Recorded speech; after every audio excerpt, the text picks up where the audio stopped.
Hi, everybody. Welcome to the first episode of Masters of Mash. My name is Pimpdaddysupreme. This show is a deep dive into the world of mashups, looking at the 2-decade-old phenomenon and highlighting the mashup producers who have helped make, and DJs who have helped make this what it is today. It's quite a story to tell. I'm hoping to do it justice and interview some fantastic people. I'm really, honestly, pretty excited about the ability to talk to our first guest, who's DJ BC out of Atlanta. He is the founder of Booty Boston, previously Mash Ave, and CEO of Ghost Cave Records, with his band Ghost Cave and the album Ghost Cave. Anyway, without further ado, Bob, aka DJ BC. Hey, Bob. What's up? Hey. How you doing, Shane? Thanks so much for having me. Wonderful, wonderful. I'm liking the face mask there. My fangs are crooked. Apologies. It's important to cover your face for sure. Can I tell you a story about these face masks, Shane? Yeah, please do. My daughter saw these when we went to MomoCon, which is a video game and animation. Excuse me, animation convention. She saw a lot of kids wearing masks like these, and they were selling them as one-offs. My wife bought her like 15 masks in a big package off of Amazon, and then the virus hit. Oh, wow. So my family all had in hand these anime-themed like face masks, so pretty cool. Mine are these kind of fangs. It's like a zipper cool mask. Oh, this is the zipper one. That's right. This is the zipper one. Oh, either way, I can hear you loud and clear, and you're being safe. So that's Okay, really the thing that matters. So tell me a little bit about and for the audience, just to let the audience know, I've known DJ BC for probably over 10 years now. First online through a forum called Get Your Bootleg On, called Gaibo, which was very instrumental in helping to launch a lot of producers' careers in the mashup scene. And then in real life, once he moved to Atlanta and started doing Booty ATL, which is now Booty Mashup, is a party that started in San Francisco in 2003, became a worldwide phenomenon, and now is the go-to place for mashups online, one of the last bastions, if you will. And there's also like an amazing community of people, and a sort of family we consider family now. Yeah. Sort of, like these are all folks that I sort of came up with musically, and we sort of discovered this scene as we created it, sort of in the early 2000s. Right. So pretty cool. Well, that being said, there's a lot. While I know a lot about you personally, I don't know a lot about you personally. That's one of the reasons why I want to do this show. Is not only do I want to showcase who you are as a person, how you got involved in music, and then within mashups, but also what you're doing now, stuff like that. So to start off, like, I think we were just talking about this right before we went live. Where were you born? I was born in Boston, Massachusetts, and grew up in the burbs there. Actually, was a young skater in Attleboro. My brother skated with Shep Ferry. Oh, wow. I did not skate with Shep. They were slightly older crowd than me, but his Andre the Giant is in my posse. Stickers were all over all of the skate spots, all of the loading docks that we skated at, all of the places around, Boston and suburban Boston and Providence were adorned with Shep Ferry stickers. So it was real cool to see him kind of like come up in the world, and it's very cool. That's awesome. Local guy made good. Was music something in your home that your parents helped foster, or did you wind up getting into music on your own? Yeah, we had an 8-track player. I was listening to Elton John yesterday. My dad and my parents liked a lot of like classic rock stuff, and but then I had older siblings too. So, as we got older and as we came up, like in the 80s, I was getting, a lot of that cool stuff. Like, in addition to what was on the radio, like I was getting like, oh, hey, like, listen to the old Beatles records, listen to the old Motown records, listen to, this disco stuff, listen to this kind of like more edgy stuff. I got a call coming in, but I'm not going to answer You it. might want to put that on vibrate. We're going to be here for a little while. Yeah, yeah. And so, so basically, and then of course mixtape became a thing. Yeah. So that was a major part of becoming a DJ, was making mixtapes for friends and for girlfriends, and expressing yourself by like pastiching pieces of records together onto a cassette, a 90-minute Maxell that you would give to somebody and be like, hey, like this is summer '89. This is the vibe. This is beach tunes, or whatever. Right. This is driving road trip music for the trip to New Hampshire or whatever. When would you say you was the first? Because I mean, I know that myself as a young kid, like I learned the magic of the pause tape edit, where you'd hit pause and then you'd add load the next thing and unpause it, and it would like make it like seamless. When was the first time like you did like your own edits of stuff?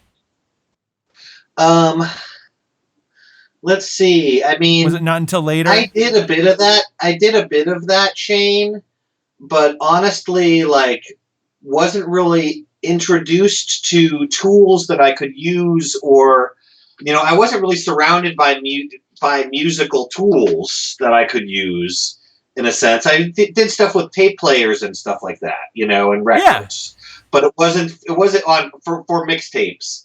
But it was more just like getting a little segment of this and pausing it and, editing stuff out or whatever. And but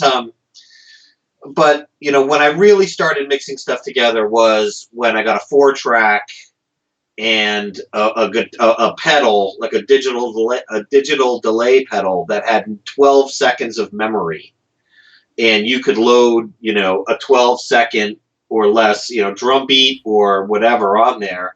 And if you hit it, you could get a loop that worked well and lay down a drum beat, and then get another sample and start hitting it with your trigger, which was and I had 4 tracks, So I was like, oh, I can totally get like a drum beat and like a little, say like a bossa nova like sample, and let my friend rap on it, and then have like another layer that was like sounds and scratching and stuff, And I was able to build like some like pretty good crappy little songs. Yeah. But that was, and then I took an electronic music class at New College, and it was, I won't name the dude because I'm not that kind of guy, but the teacher who was like kind of strict, but like a pretty good teacher. I mean, he introduced us to some really cool cutting edge electronic music and art music and stuff like that. But like it turned out, I think he faked all his academic credentials, and he got like thrown out of the school, Wow. But I know, yeah. So it was a whole thing that happened. But he basically, but he was a cool guy in that he introduced us to all this stuff, and he built this electronic music studio at the school. And it's so funny because it's like that whole time I'm like I want to make like club bangers, and the music staff's like, ugh. They're like, F, no, I don't want you to do that. And we're just like, yeah. My friends are like, yeah, we want to make funky hip hop joints. And they're like, no, like we want you to like understand these notions of classical music and tonal theory and stuff. Academic. And I'm just like, no, I want to how do I use the drum machine on this? There's a drum machine like I'd hone in on. So we would sign up for time slots, and you can only sign up for so many time slots. And honestly, most of the people weren't that interested. So I'd be like, hey, dude, can you sign up for the time slot and I'll go? Can you time? And I would go. And so like it was like every Saturday morning I was there for a couple hours, and just set up in such a way that it was such a slog, Shane, just to get the stuff patched. Right. You know, it was like this bank of all these things, and you had to be like, I'm gonna run it from the generator, the matrix sequencer into this, and just to get like the drum machine. This must have part been like working, introduction to or to studio or something, right? like sample, yeah, exactly, or to sample, get a sampler kind of working. You'd have to Yeah. like find something that had a function that worked that way, and then like get it like wired up correctly with the gear so you could use it, and then try to record it to like Well, Bob, I like remember that time in college, especially because I mean, you and I are old enough that like we kind of predate some digital tools, especially the ubiquity right, of digital tools that are available to everybody nowadays. right, So when you took right, those classes, that was to prepare you to go into an actual recording studio and like learn how to use their like bulk gear with like patch cables and the whole deal, you know? right, yeah, And exactly, yeah. It's so funny, and it's like all that stuff now is completely self-contained in a really easy to use thing, not even on your desktop computer, yeah, it's on your included. phone. Yeah, it's included on Yeah, everything, like a calculator would be included on everything. You yeah, know, and yeah, that's exactly. what's so great about one of the things that's really fueled the mashup movement over the last 20 years is that, you know, this used to be something that back when we were growing up, you had to know somebody with a studio, you had to have a lot of money, you had to have access to all of these parts. DJs Yeah. were making blends back in the day, but that's only because they had access to 12-inch singles that had acapellas and instrumentals on them. And it wasn't until after, Hmm. like, you know, the whole it wasn't until after like file sharing became a thing that it really kind of like made those work parts available to like pretty much everybody. And you had like tools Right, like right, Acid Pro and like Cool Edit Pro and stuff like that that would like allow right. you to really blend and mix a lot of those things together.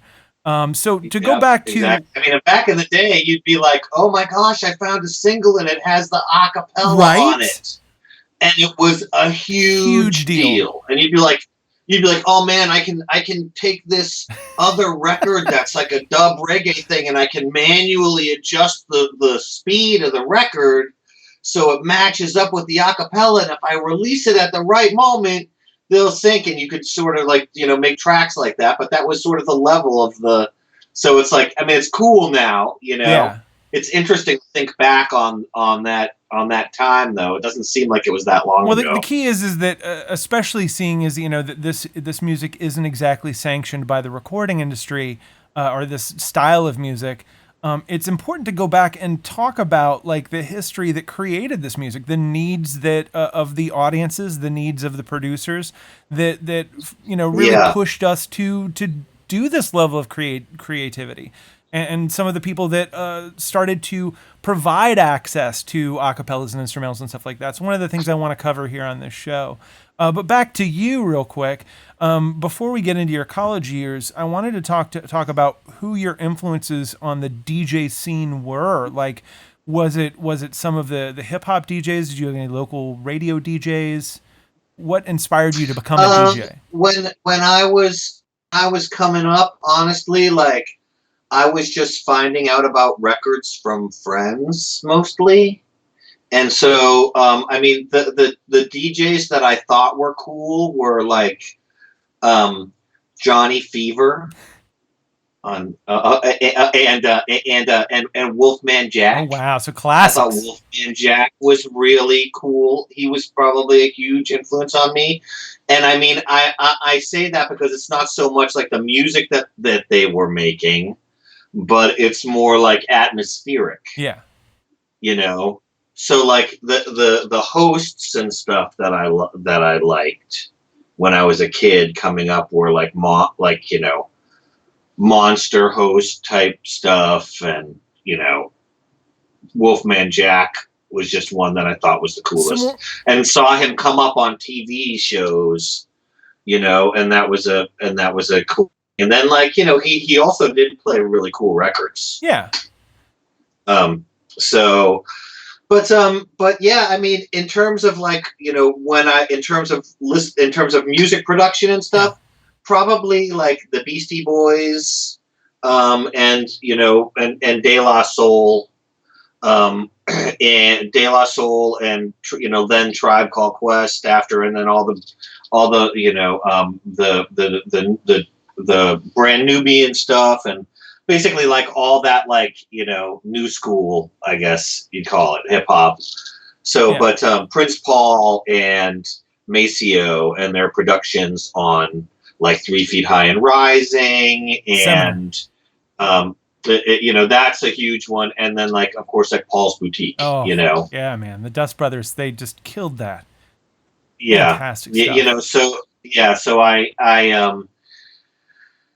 yeah, I would have to say like those are probably my biggest influences coming up, So you were listening to and that then it would just stuff, coming up, and you went into college, you took this, course, and you were like, man, I got to go out and buy myself some equipment. What was some of your first equipment that you bought to do like parties? Because you were DJing parties in college, right? in no in col so in college it was interesting. I was at New College in Sarasota, Florida, and there were these parties that were called walls, and it's because there's this open courtyard and there's like a low wall all the way around, and you would sign out the wall equipment. Like the first weekend when they put the list up, they'd be like, you'd be like, guys, like Roseanne put up the wall sign up list, and I'd be like, shit, and like look at the calendar and like run down and like try and get like a time like around Halloween, or get one of the times when there's a lot of people there, and sign up to do the walls, right? And it was basically like you were making tapes, Oh, Shane, and there wow. was a tape player. There was a tape player, and there was an amp, and there were two speakers. It was just before you could really burn CDs. Like there was probably a couple of machines on campus that could burn CDs, but they weren't, available to most people, and you didn't have the ability. Like you wouldn't have the digital files of the Right. songs. You just had records and tapes and CDs. So basically, like I would sign up, and then like me and my friends or whatever, we would make tapes, and it was Parliament Funkadelic, Santana, classic rock stuff like Creedence and the Doors and shit like that. Hip hop like De La, and the stuff that was hot at that time, Diggable Planets, the Beastie Boys, Brand New, Cypress Hill, Run DMC, like, and then all whatever, Young MC, like all the like those hit songs too. Shoop, like Salt and Pepper was huge, and so those were the parties, and that was, it's crazy to think now, but it was like, okay, I got to make like 8 hours of cassette tapes and be there at 45 minutes to like flip it, Yeah. and make sure nobody messes with the thing or it tries to, you know what I mean?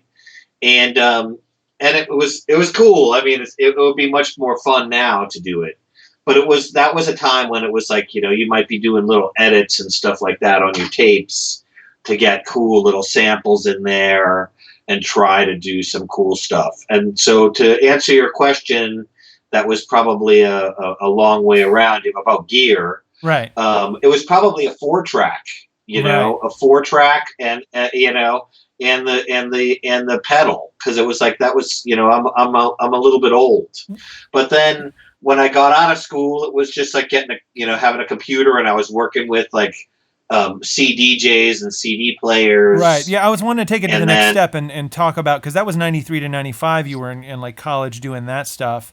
But in 95, right, you actually started doing like weddings and parties and stuff. I'm assuming you needed equipment right. then. Did you like, were there like, there weren't I worked for a CDJs or anything, were there? it's funny. It's like I worked for a company first, like doing weddings, and it was like they gave you gear, and it was little like DATs, like mini DAT tapes that had a bunch of, and it would have like 30 songs on it, and you'd be like, oh, like Benny King, Stand By Me is track 13, and it's like, and you're just like, you're watching the other one play. and you've got this little rack sort of, and it was just very That's weird. so And then when I strange. started doing my own stuff, it was like literally at first I had two of those GD CD players that are like a platter that open, Right. like you have on your The, like your mom's home stereo. right. And then and that was just because that was what was available. And then as soon as they made those turntables, Pioneer ones, I got the first set and they were kind of crappy. And I had them for a couple of years. Like they didn't really do like they looked like they would scratch, but they didn't. Right. The CDJ They didn't do 100s that or yet. what they were they called? Yeah, I can't remember what they were with the it was like the 100s, Yeah. right? And so and and you could do a couple of weird little things with it, and you could loop and stuff and change speed and whatnot. And then that moved into having CDJs, and so that became a way to scratch and trigger samples with a button and make loops and stuff like that. And so I still actually have those. I had them up here yesterday. I was when we were playing around, but a lot of the stuff, a lot of what I do now is like online. I'll like set up some stuff to record some days, but then I'm just working with the samples I've made and stuff. Right. Right. So okay. So let's bridge the gap here. You know grew up a Yeah. little bit. You went to college. You got the taste for like the throwing parties via the campus mixtape circuit, and then started working for a company. When did you break out? How long did you do that? When did you break out on your own? Oh man, I probably did it for two years. And then I was like, I gotta stop doing this. I'm like, I can work myself, but like, and they kept calling me and being like, we have a great opportunity. And I was like, you guys gotta stop calling me. And so then I did weddings as a way to make money for years, for like 20 years. And that was sort of an ongoing background thing. But it informed everything that I did really musically, and it still does, because you're playing music for a group of people live and getting reactions from them on what they like and what they what they react to. It's like when you can sort of sell you what you think is cool to people, then you're like, okay, I can kind of get a vibe of what sort of a musical output I want to put into the world that I think is going to get this sort of a reaction from people. Yeah. you know so like, and it's not necessarily, I'm going to imitate that drum beat or whatever, but it could just be kind of like that vibe, that simmering vibe of dub reggae, or the something really pretty and melodic or something, and be like, man, I really want to do something really pretty and melodic with like this one song that I love. And so I think all that stuff, like DJing weddings, and it also like is really fun, and it grounds you, I think, a little bit in like what music's about, and what's important about music, and what's cool about music, which is just like connecting with a bunch of people, and if you can, as a DJ or musician, or even with a smaller number of people, and like having them respond in some way to like your aesthetic or what you're trying to communicate to them. Yeah. Yeah. Now you keep mentioning reggae. I mean, obviously, at some point you really fell in love with some reggae, and specifically dub reggae. Can you tell me more about your influences there?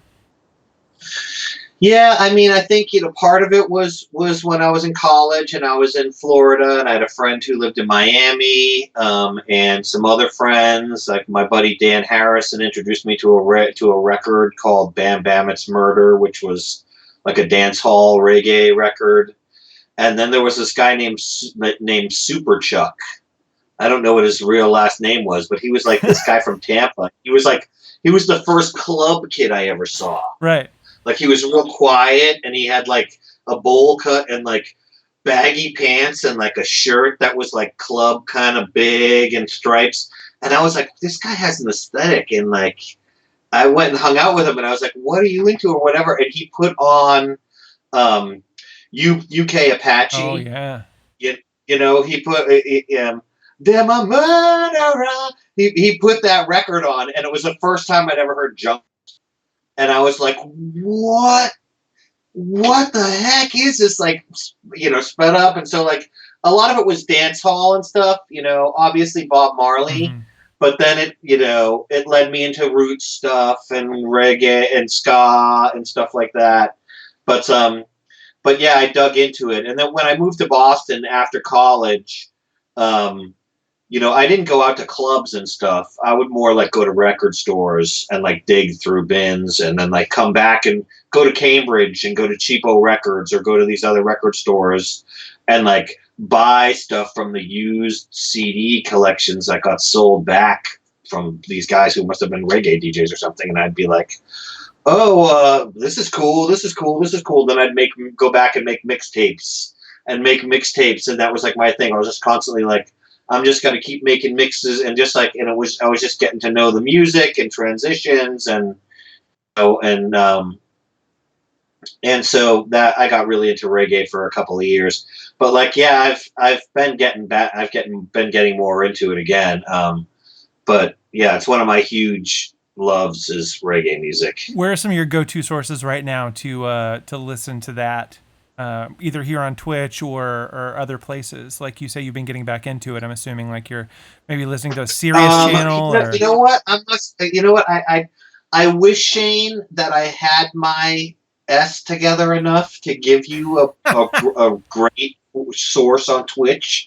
For maybe if there's somebody in the comments who wants to say an awesome place to listen to reggae music, yeah. I honestly just like to listen to my collection. Because it's like, I'll be like, oh man, I want to hear that Dillinger song, and I'll go and I'd be like, oh, is it Amazon Music? Oh, not there. So it is YouTube? Nope. And then I'll just be like, I'll go back and be like, I still have the CD and put it on, and so or like the record, and so I actually have I'm glad I held on to a lot of the CDs that I did of some genres because a lot of the stuff that I picked up on those forays into Cambridge in the late 1990s, the dance hall reggae stuff from the 90s and dub stuff and whatever is you can't easily find it online, Yeah. But I mean, I always love the Studio One stuff. I always love to listen to like Trojan Records, classic stuff. Like they're it's like a British label, as you know, and like they would assemble stuff by either like Jamaican artists in England or other places in Europe or from Jamaica or reissues, but they really did some amazing like covers and so like their Beatles covers records and the Motown covers records are outstanding as I know you know. Yeah. So that being said, real quick, like again, you were born in Boston. You went to college in Florida, and then you came back to Boston after college.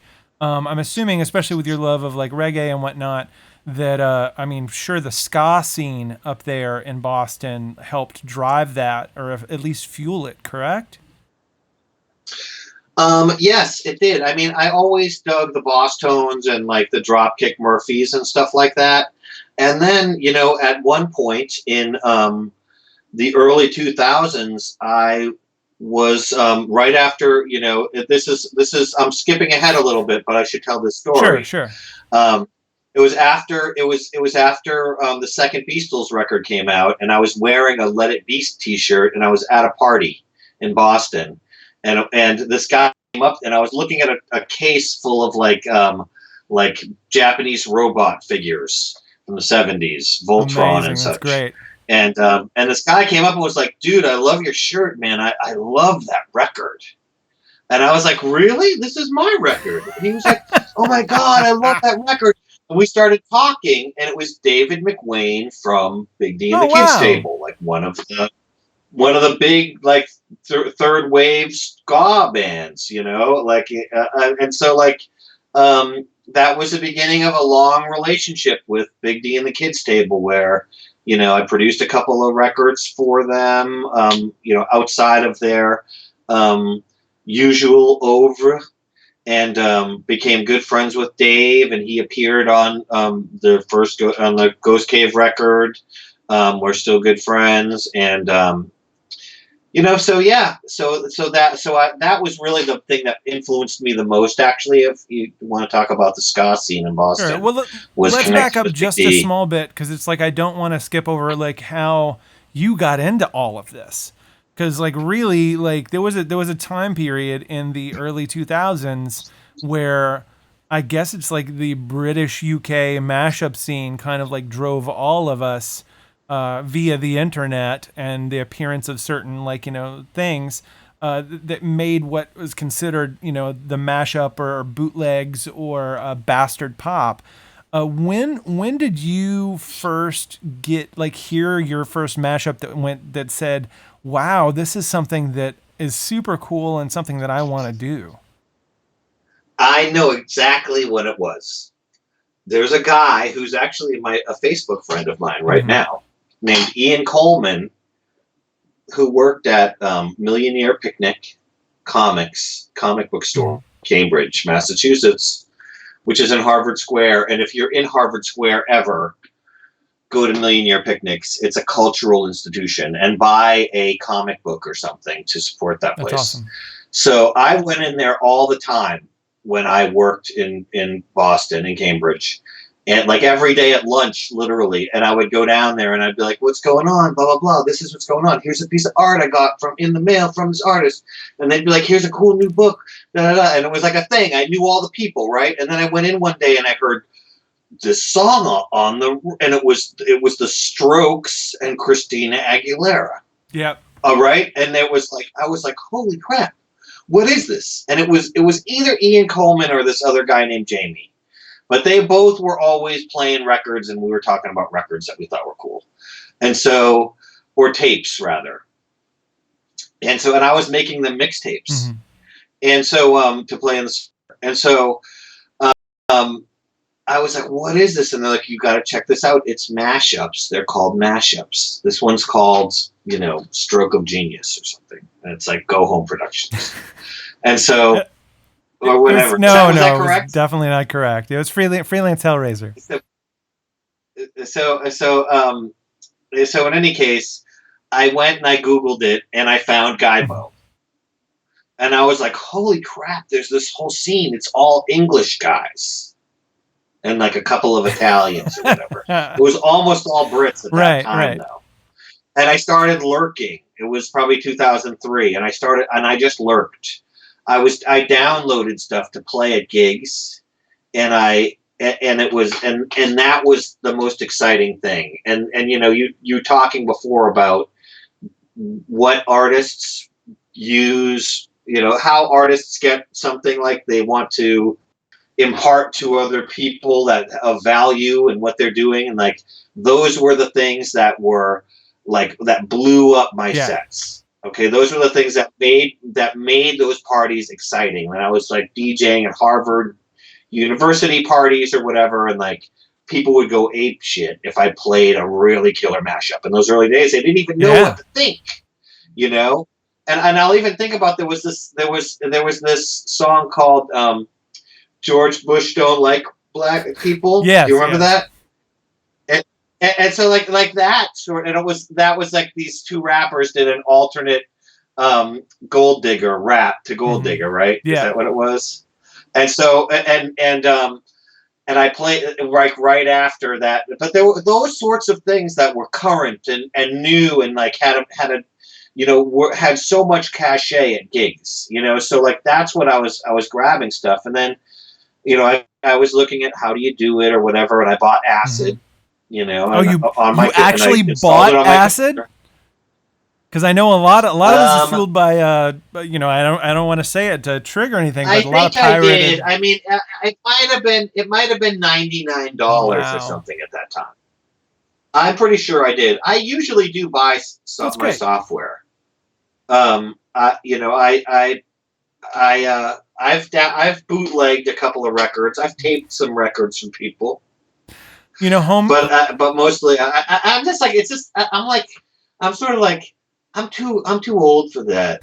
I'd rather just pay the $99, have a legal Right. version, Yeah, you're very responsible, have very a responsible. code, So in any case, I bought acid.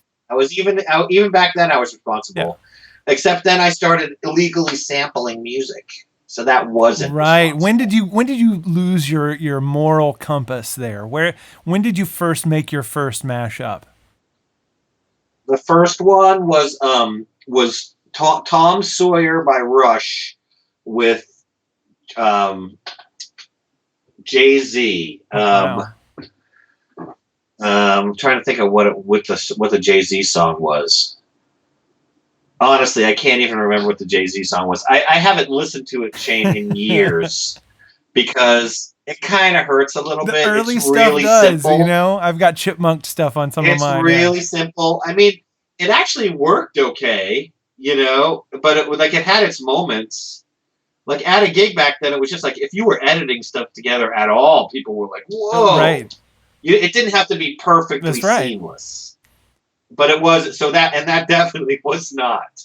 And then I went almost immediately into being like, I'm the kind of guy, Shane, who was like, I dropped that. And it was like I got feedback. Some was good, some was negative, and then I probably worked on 2 or 3 songs for you know for like I don't know a couple of Right. months, just fine tuning them and just like not releasing them, just being like when I release this next thing.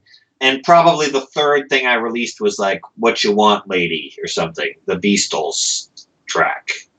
And so like I mean, and this wasn't my first rodeo. I'd been in a couple of bands and stuff like Yeah. that. So and I've been thinking about making music for a long time. So it was like it was almost like I finally had the tools at my disposal to easily make those tracks like Prince Paul did and stuff like that. Like to use the tools, like because I'd be like, oh man, like I love the Beatles, like though these riffs would make such great beats, but so just to have that Yeah. tool made it all possible. So it all just kind of came together pretty quickly at that When point. you were making, you made your first mash, like how were you already a member of Gaibo at that point? Had you found any forum online? Yeah, I was on Okay. Gaibo. I was on Gaibo, and it was to share with that community specifically that I made a track, and then that became my main place to hang out. That was really that was the main almost only place I hung out Yeah. online. Yeah, and those You a know, lot of those people became family and they're still family today. Uh it was pre oh Facebook too. yeah, pre So YouTube, pre Facebook, pre a lot of that stuff. I mean, what maybe but it Friendster was was very cool.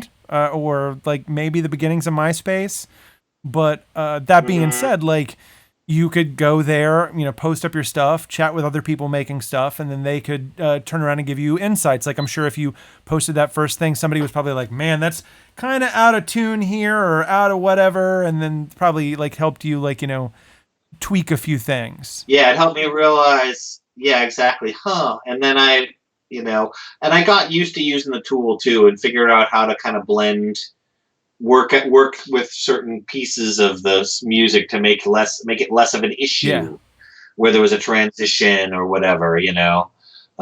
So but yeah, it did help a lot. That sort of feedback, and then also listening to other people's stuff and seeing what they did. Um, so yeah, it was very cool. It was an amazing community of people, and I feel like lucky to have been part of that, to have stumbled on it at that time. Same exact feeling. Especially watching you do your thing on Gaibo, and I was doing the same kind of thing at the same Props, time. So I know a lot of people watching right now props. are that same little area. But props to who? Yes, yes. Props to Grant McSleazy, right? Thank you. I told him that the other day. He just recently reopened up his latest iteration of Gaibo or whatnot, and I literally just sent him a message just saying that like, thank you for being the father to so many little bastards, and helping us find our way. Yes. That he's touched a lot of people around the world and really made the world a better place. Because I mean, Yeah. it's not just us; it's all the people that have benefited from all the music that we've created out of all of this. And bastard, speaking of bastards, you could be referring to, and in saying that, Shane's talking about bastard pop being like the sort of one of the British ways to describe mashups. They hate the concept, the term mashup, or many of them do, but they'll say bootleg instead. Now in the States, it's interesting because in the States, a bootleg is like a cassette recording of the Grateful Dead at Meadowlands, or whatever, or a dub copy of somebody's album sold at like a flea market or whatnot. Right. Exactly. Yeah. But exactly. So there we can talk about that too. Like in the UK, like Bastard Pop lent itself to nights. Some of the very first like club nights that I saw, all for mashups, were there in the UK at a night called Bastard, and based on that, like when I started doing my own DJ nights like here in Nashville, I was doing my play on American Bandstand and called it American Bastard, and around that same time, like I was finding out about Booty in San Francisco, which started in like 2003. So my question to you is, when did you first become aware of Booty, and how did you get involved? Well, Adriana, then Adrian was posting on the site about this night that they were doing. With her then partner, she was doing in San Francisco a mashup night called Booty. And at first it was at Cherry Bar, I believe, was the first location. And in San Francisco. And we were like, cool, really neat. And we were doing Mash Ave, and so like we did not grow at the same rate. Yeah. Right. Yeah. And so, but we were like with many of the other people on Gaibo, we were friends with Adriana and her partner at that time. And so, at that A plus D and other folks who were in San Francisco. So, they invited the Mash Ave crew after we had done a few nights, to Booty. And so I was aware of it through Gaibo, and then we were invited to go, and that was the first time that we actually went as Mash Ave. So when we were, I posted to like give a little background on Mash Ave. Yeah, don't not real quickly. I really want to get into Mash Ave because like I want to talk about your connections with Lenlow and Katie Enlow. And yes, and like the whole thing, like that's what this program is for. We're doing a deep dive into you and into everything that you've done. So deep dive, man. So one day I posted on Gaibo, like, where's everybody from? And this avatar named Lenlow types in Somerville, Massachusetts, USA. And I'm like, Somerville? That's where I'm from right now. It's my neighborhood. And we're like, I'm like, well, let's meet up at Johnny D's, which is now gone, sadly. And so we met at Johnny D's for a beer and talked about mashups and stuff. And we're like, let's do a night. And I think Mash Ave was Lenlow's idea, the name Mash Ave. And right around that time, the Beastles kind of blew up. It was 2004, I guess, late 2004. So you made the album before you did Mash Ave. Yeah, it kind of came out right around the time Mash Ave started. And because what happened was that's how we got gigs. Okay. You know what I mean? Like I never like tried to get a gig at a club at first. I was afraid to go. I didn't go to clubs. I didn't feel like that was my scene. Right.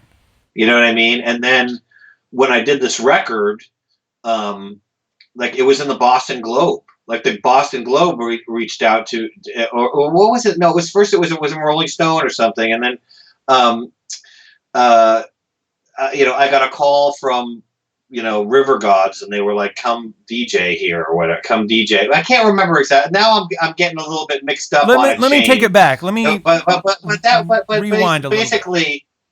No, it actually what happened was like it blew up, and we booked Lenlo and I booked a one-off at River Gods, and that was the first Mash Ave, but it was What a is River one-off. Gods? And then we got a call. We booked it, and River Gods was like a DJ, like an Irish pub Okay. on which had DJ nights, which was on the Charles River in Okay. Cambridge, and it was like right next to like Western Front, which is like a reggae club in Cambridge. And so like that place, Lenlo and I got that night, and it was packed. And we on the strength of that, we got a call from the guy who owned the Independent, and he was like, "Do you want to do a regular night here?" So then we Mash Ave became a regular night in that way. So it was cool. It was pretty sweet. And so we were at the Independent, and then we were at Toast rather first, and then we were at the Independent in Somerville for a while, and we moved to Middlesex, which was a club in Cambridge. Okay. And these are, which is on Mass Ave and is still there, and these sort of represent like, some years of doing gigs, and then finally like achieving the next echelon of going to a club. Like Middlesex is a pretty cool club. It's just a little like kind of swanky, but a small room. But it's like people will kill to like DJ in that room, But and it's a smart crowd too. Like so when you play cool music, they're like, yeah, like they're onto it. So, and then we moved, and then around that time, I think we turned into Booty Boston. Right. It was, that would have been like 2006, right? Actually, it may have actually been when we were at the Independent before we moved to the Middlesex. And what happened was, invited to go to Booty and perform with Adriana and Deidre, A+D, and at the club, with all those folks that were there. I'm trying to think of who else was DJing that first time, but it was an amazing experience, as you know. Like DJing at DNA Lounge is iconic incredible. Club, and iconic night. Yeah, it's a great experience. Awesome night, really great people, really fun energy, very welcoming, like for the and exciting, And so we had like the upstairs room or something. We weren't on the main floor, but we killed it. Like we had that whole room ourselves that night, and that room was slamming, and it was the Mash Ave room. And Adriana was like, "Do you want to do a booty night and in Massachusetts?" And it was kind of like, oh my God. Like I remember going to the airport, like directly from because it's like the clubs stay open late in San Francisco, and the party goes until like 4, and then you're packing up all the stuff because we don't leave with the patrons. You gotta pack up your turntables and everything else, and then everybody's like, let's get some pancakes because we're gonna die. And so like we went and got pancakes, and it was like off to the airport, and we got a limo, I think. I don't remember how it happened. Adam Baum arranged it, I think. And it was like he hired a limo, and we correct me if I'm wrong about this, Adam, because it was a long night that night. But it was on the way back to the airport, and we were like just relaxing and like, oh my God, we just were DJing at this huge nightclub seeming to us in San Francisco. That was the coolest scene, the coolest people, and they loved our mashups and remixes that we made, It's what every musician wants, is just acceptance, And we blew it up, and the people were like, "You're awesome." do it, and we're like, we're gonna go do this in Boston. We know what to do now. And we sort of, it's a little bit of a struggle to get something like that Yeah. going, but I mean, it's still going now. Booty Boston, I believe, is still Yeah, going I saw now. something like on The last 2017, time but I I need heard, confirmation that it's still up because I know it lasted a long yeah, I time. don't know. I mean, obviously, right now it's not. Yeah. Um, but But here, let me rewind a little bit. Thank you for that. Well, here, but one more thing while we're talking about this whole booty thing. What year did you get your booty mashup tattoo? At what point were you so invested in booty, as far as being like, Booty Boston, being 100% down with the fam, that you were just like, you know what, I'm gonna put this on my skin? oh my goodness, I'm trying to think. Um, Because it started off as the bow tie. it must have been my second or third time going back to booty. It was probably 2010 or something like So a that. good 4 I'm years terrible with dates, but I was there with Felix Five. Felix from New Five was Zealand. there, and he came with me to the tattoo. Great guy. Shout out, props to Felix and Jane Five. He came. He came to the tattoo studio with me and watched them do it. And it was just this little bit. It's like this. You can't really see it. It's just this little part that says the Here, booty logo, and it seemed so big at the time. And now let it me move covers my that. whole I'm arm. moving the logo so that they can see it. Hold your arm still there. Yeah, I can see it as long as you hold your arm still.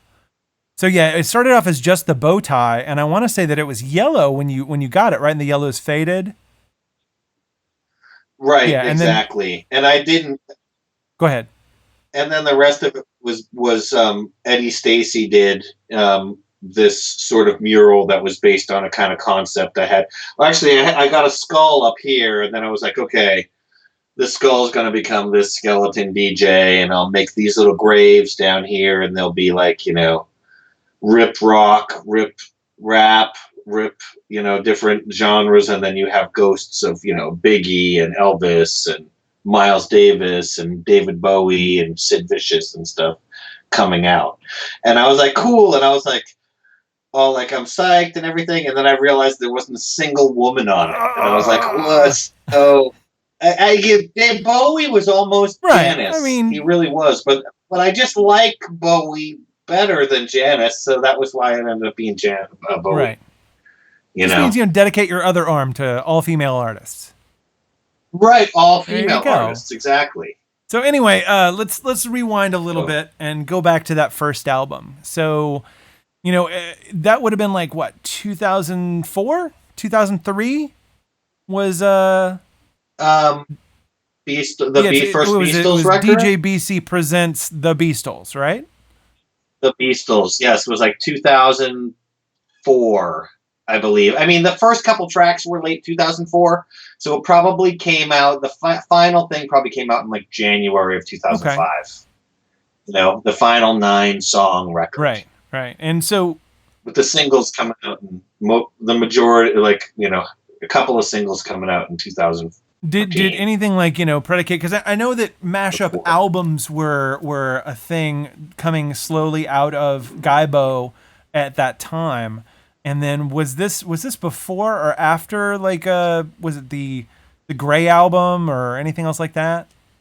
It was after the Gray album, and the Gray album was a major influence on me as a mashup artist. In addition to hearing that other stuff, I read about the Gray album in the New Yorker, and I immediately went to Newbury Comics at my lunch break and purchased the CD of the Gray album, which I have in the other room.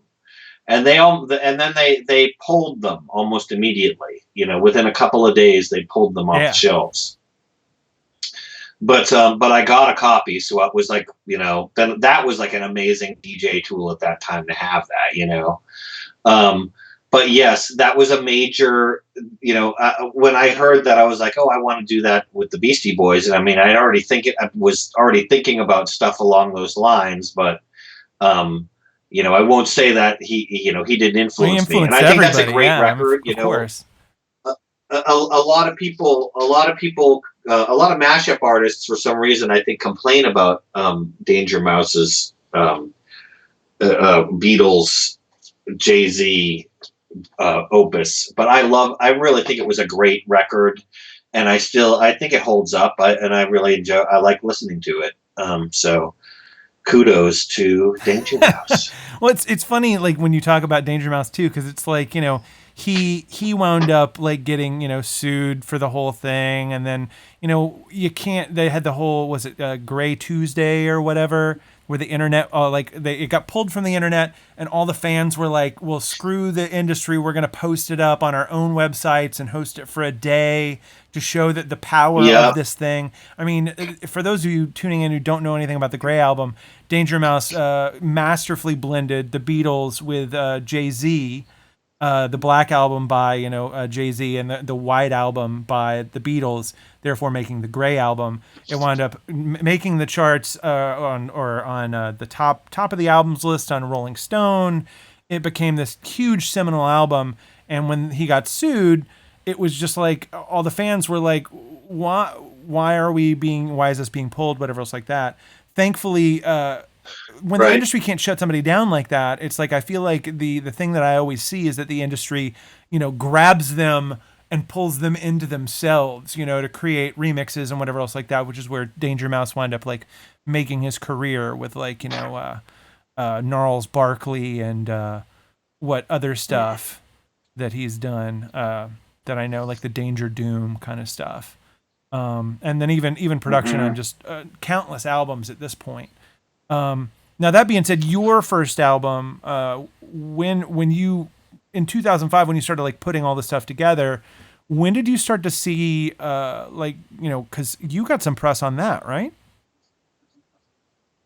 Yeah, that was sort of the first record that got the most press of anything, and it was actually sort of a major issue, because bandwidth was like throttled at that time, and you paid for it.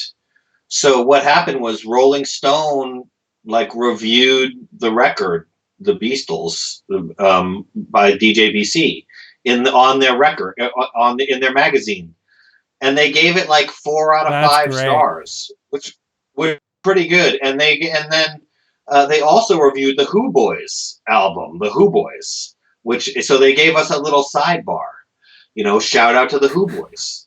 And so basically it was like when I saw that, I can't remember who told me, but somebody was like, "Dude, you're in Rolling Stone." And I was like, "Oh shit." And so I went and got a copy of the magazine, and I monitored my web traffic, and it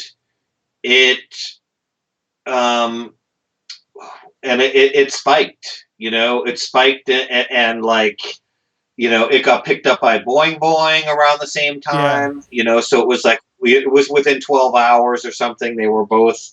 So what really drove the traffic, I'm not sure, but it was like the display on my server website was delayed, so I didn't see really how many people were downloading it. So I was like, okay, I'm good. I'm still at below my cap or whatever. And then it was like, boom, you owe us $1,000. You know what I mean? Like it was like suddenly 40,000 people.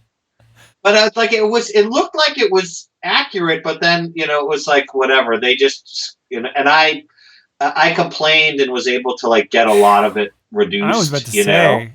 But because I was watching it, and I was like, I'm going to pull this down. I'm just going to take it offline because I can't afford to host this for everybody in the world. And those first couple of days, 80,000 people downloaded the record or something. It was a ridiculous amount of downloads, and I got paid nothing for them. I will have everybody know it was all free, and so but that's cool. Because then it was like after that, suddenly it was like people were calling me and being like, "Dude, we're in a bar in Brooklyn. They're playing your record," stuff like that. So it was really cool to hear about that. And then somebody's like, "Dude, I'm in I'm in England and there's a copy of your record in the record bin. And I'm like, there's a copy of my record?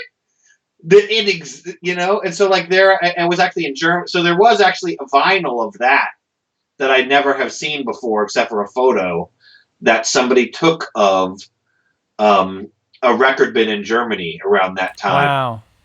And so it could have been like an acetate one-off or some kind of cheapo. Because I think if there were any number of them, I probably would have heard about it again. Yeah. So that was, I don't know what exactly I saw a picture of there, but somebody sent me a picture saying, "Hey, this is blah blah blah," and I was like, "Cool, I guess, wow," and I was like, "Heck," So, but yeah, it was fun. It was really neat. I was like, "Wow, this is amazing," and then I didn't really like. I just sort of like continued making mashups and having fun and DJing parties and stuff. I didn't try to tour. That's the funny thing about the whole mashup scene too, is that most of us are pretty aware that we live normal lives. Most of us, aren't like superstars or official producers, like in a studio sense. Some of us are. There's definitely some mashup artists that have access to like studios or are already in bands.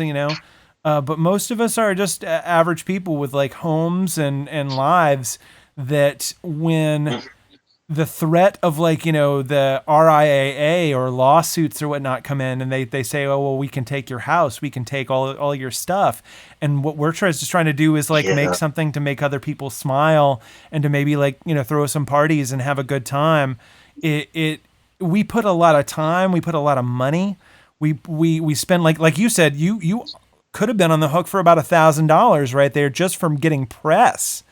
And so while you have people like, Danger Mouse, who at least is pushing the envelope more and saying, hey, I'm going to press up copies of this and I'm going to put it out at a record store. Most mashup artists aren't even doing that.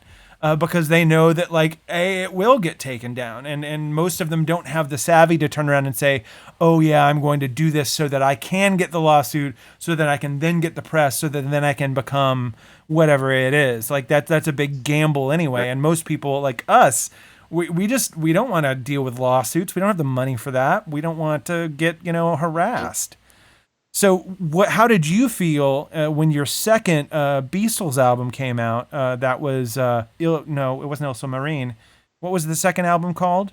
Let It Beast. And that was Let 2006. You actually got was it a cease and desist or was it an actual like lawsuit from EMI? I got a cease and desist. From EMI like immediately. Okay. After it came out, and it was an email, and it was followed by like a paper letter. So it was like, when you get a physical object like that, that it means business. It's like holding vinyl as opposed to an MP3. It's more serious, So in any case, I can't remember. I'm trying to think of how was Facebook a thing then. 2006, it would have just been starting. You probably still would have been college. I had some invites early when it was still a college site, so 2006. Right. It was and I was on it from the very beginning because I worked at Harvard. You were probably on it. Office.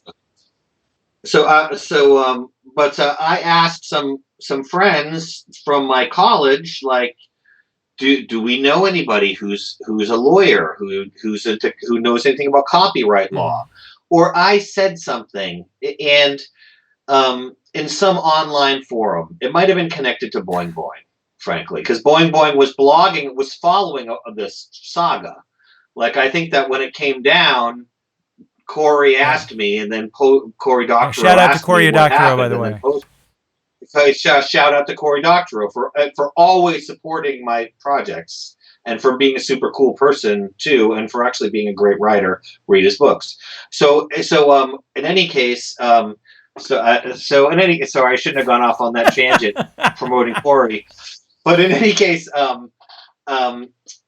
somebody reached out to me, and it was one of my college colleagues from one of my fellow students from New College was now a professor at Stanford in copyright Mm-hmm. law, and was like, my students will take on your Beastles as a project. And I was like, awesome, fantastic. And so I said, this is what's going on. I have this letter here, blah, blah, blah. And she was like, okay, what are you thinking? And we wrote some emails back and forth. And I was like, well, you know, I sampled Paul McCartney saying, well, I didn't have any problem with the Gray album. It was really just the record company. I thought it was Right. cool. And then I also sampled, you know, Ad Rock saying like, you know, and when you play the video in a minute, they'll hear the sample. Ad Rock saying, you know, oh, when somebody else samples my stuff, like that doesn't make me mad. That just sounds cool. That's interesting to me. I love to hear that, you know. So I used those samples in it, and I told her about it. And I'm an idiot, Shane. I should have on hand the name of the professor who helped me. This was some years ago. It was 15 years ago almost.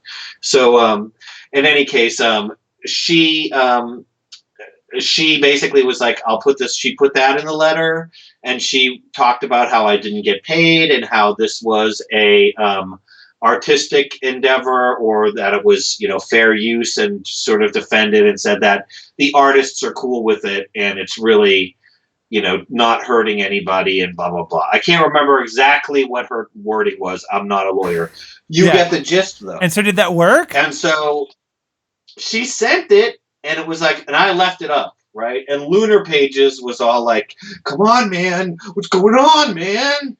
You know, they're writing us letters, man. And I was like, you know, I'm responding to them. And they were like, okay, well, let us know what happens. I told them, and they were like, okay, well, let us, they were probably like, I'm assuming Lunar Pages was your web host? Okay. Yes. Was it Lunar Pages at that time? I believe I've never heard of Lunar Pages. Yeah. And so, I've been with them for many years, actually, and they may not be the best web host. I like them; they've done right by me, and they've never what messed an endorsement. With me. They might not be the best, but I like them. I like them, and they've done well by me. I mean, I think once or twice they've pulled something off my website, but honestly, they have not. They gotta know there's a bunch of mashups on my website, you know. Right. But but in any case, well, here. In any case, where was I at? I was about to say is like let's resume this. You have a second to think. I'm going to play a little snippet of your Beastles track here, "Ill Submarine." The video's by Thrift Shop XL. Yeah. We'll talk about what happened. Thrift Shop XL did the video, correct?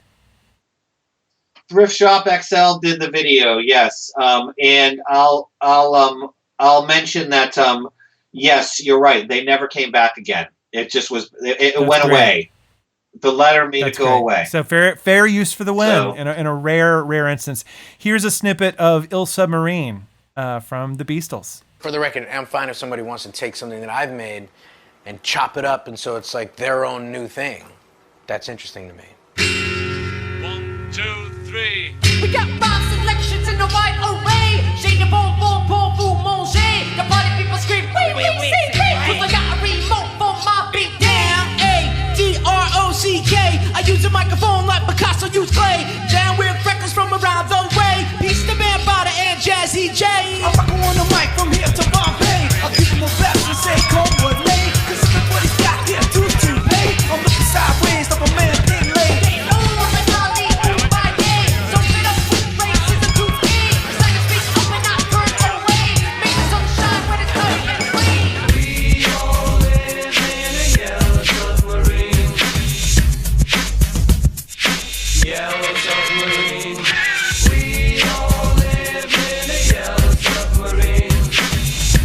I myself am living life.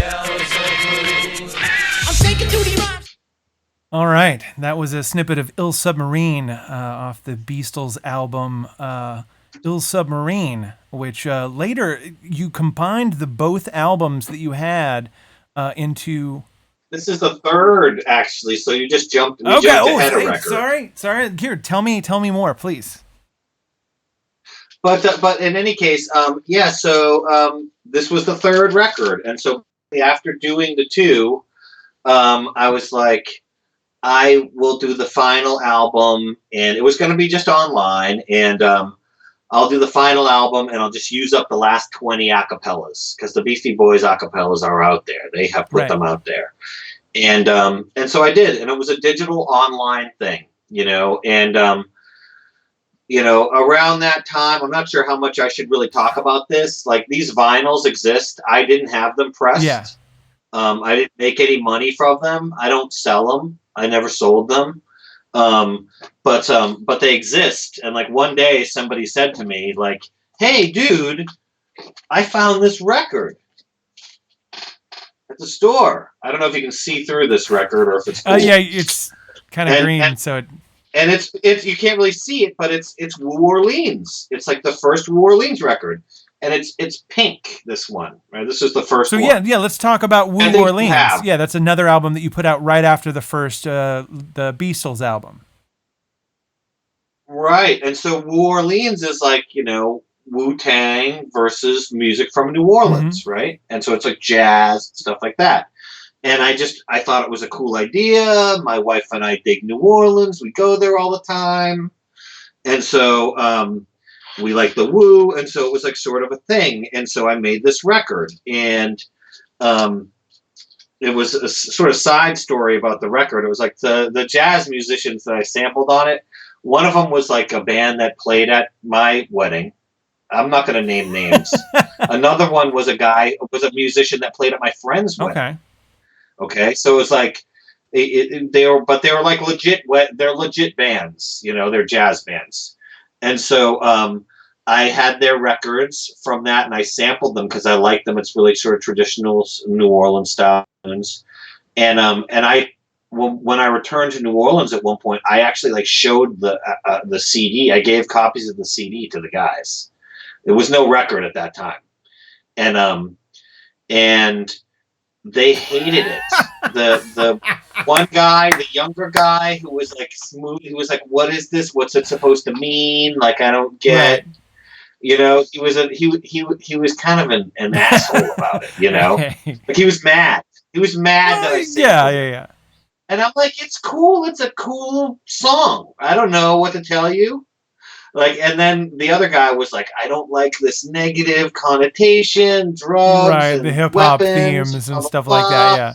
associated with my music, and New Orleans is trying to come back after Katrina, and I kind of got what he was saying, and at that time I felt terrible about it, so I took it offline, and so that was New Orleans, and so like, there were different albums happening, but these were some of the ones that were popular, right? And New Orleans was like highlighted in Spin magazine, and so so then somebody sent me a thing, and they're like, I found this pink record.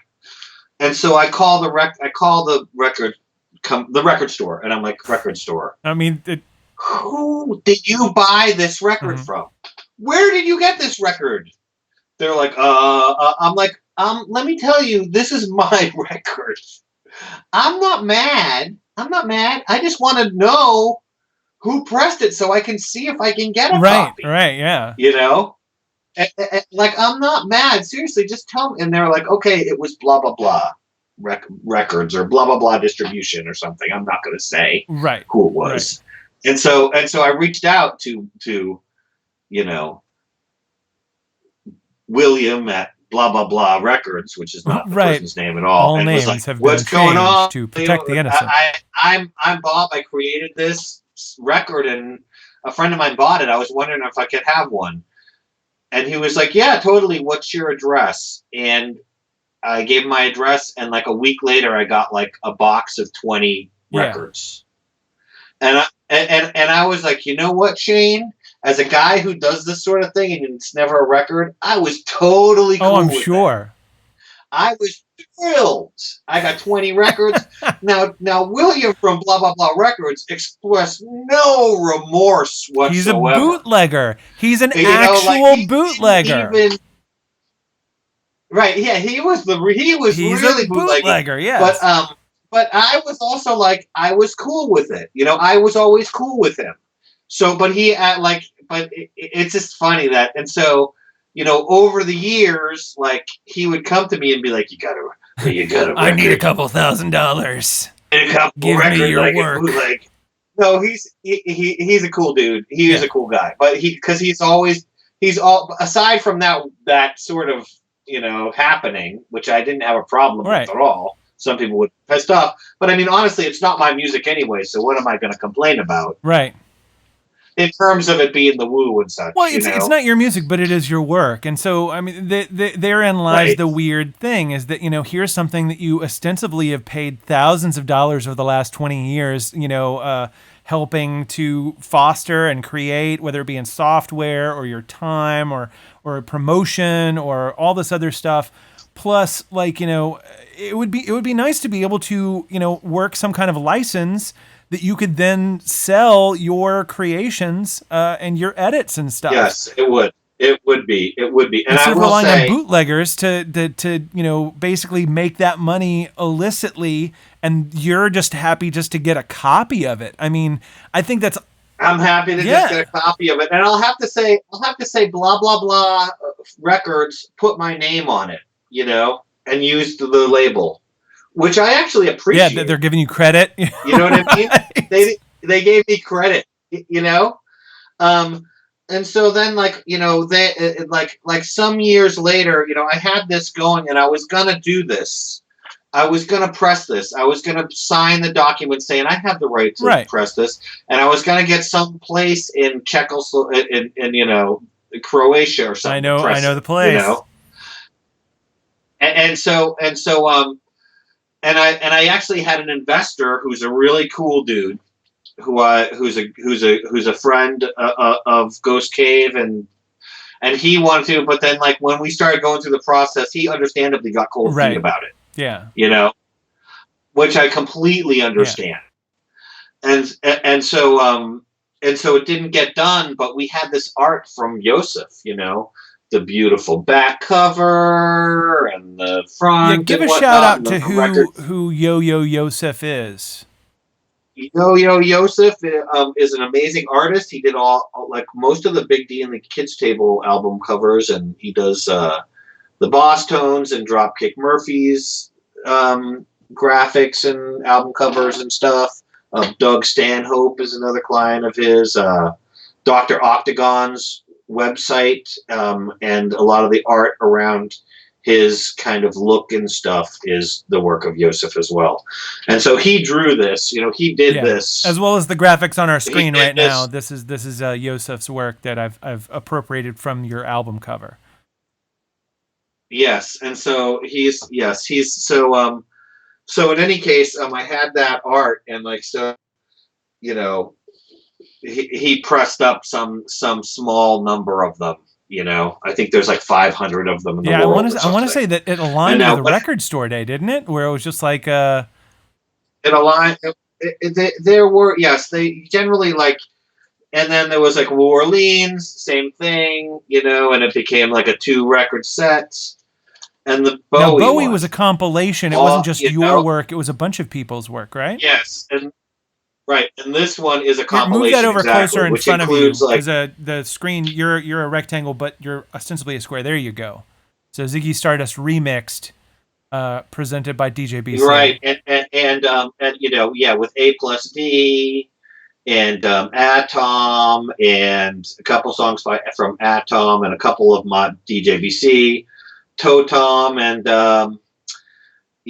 and so I have to say the other folks' tracks on this were stronger than mine, I feel but it's a great album. But I love it's a good album, and the artwork was done by Belle D, who is an amazing artist who now is sort of working with Beast Rec, and I think she's about to do some stuff for Creepy Co. Okay. I don't know Creepy Toe. What is Creepy Toe? Creepy Co. is I love them. Yes, so she's about to do some graphics and stuff for them.